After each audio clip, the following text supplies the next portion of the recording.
Eto na naman tayo mga panyero ko. Ayan, magluluto tayo ng ano ba to? Inabraw. Mag-abraw tayo mga panyero ko yan. Oh. Meron tayong bulaklak ng kalabasa at meron tayong usbong. Ayan. May lalagay natin na panyero itong ating sibuyas. Yun. Tapos ang kamatis. Tapos, hindi mawala yung halubaybay. Sarap yan. Alam naman tayo, vegetarian, mahilig tayo sa gulay. Boss, lagyan natin lahat.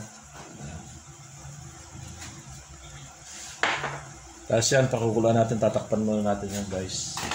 Panyero ko, mga panyero ko. Yan.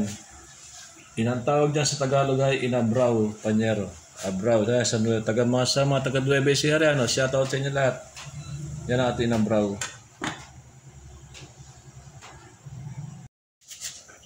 Lagyan natin na pampalasa panyero.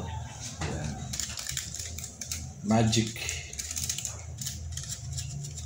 Lagyan natin lahat.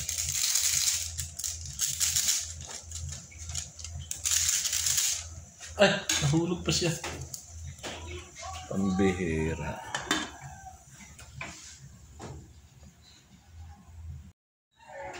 Ito panyero, unahin natin ilagay itong matitigas. Yan, yung mga tangkay matitigas yan eh. Uy! Commercial na naman ako ba? Yan, yung gulay na matigas ang ating unang lalagay. Yan yung mga talbos sa dahon ng kalabasa. Yan ang ating ilalagay. Itong bulaklak, mamaya natin panyero lalagay yan. No?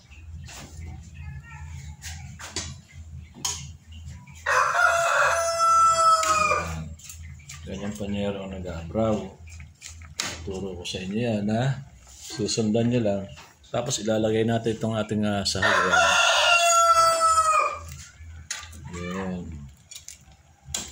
Yan. Tatlo yan guys. Tatlo. Tigi-tigisa kami ng aking anak sa aking Esme.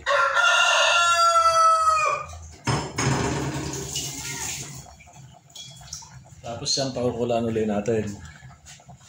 Para lumasa yung isda, piritong tilapia, saka lumambot yung dahon at tangkay ng kalabasa.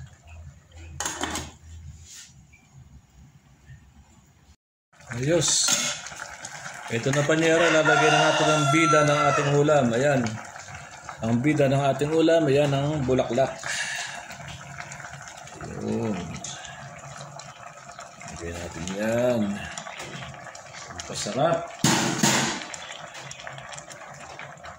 Sarap-sarap yan.